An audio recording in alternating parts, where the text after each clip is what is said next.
37 വർഷങ്ങൾക്ക് മുമ്പ് നായകനായിട്ട് മണി സാറിനോട് വന്നു. ഇവിടെ ശക്തിവേൽ നായകർ വരികയാണ്. ആ വേലു നായകരും ഇതുമായിട്ട് എന്തെങ്കിലും കണക്ഷൻസ് ആണ്?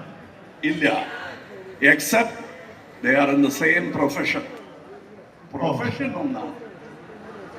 How will Lal sir and Mammootty and Kamal Haasan become the same?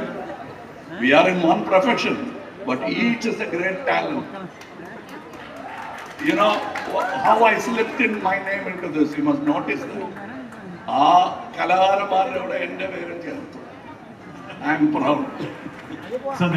നേരത്തെ പറയുകയുണ്ടായി നമ്മൾ പ്രസ് കോൺഫറൻസിൽ വെച്ചിട്ട് ലാലേട്ടനെ അളിയാന്നാണ് വിളിച്ചത്. അതെ അതെ, ആ ഭാഗ്യം കിട്ടി. ഞാൻ വിചാരിച്ച എൻ്റെ വയസ്സുകാരനായിരിക്കും എന്ന് പിന്നെയാണ് അറിഞ്ഞത്. പിന്നെ ഐ കോൾഡ് ഹിം അളിയ ടുഡേ. എനിക്ക് ആ ഒരു ഓപ്പർച്യൂണിറ്റി കിട്ടി.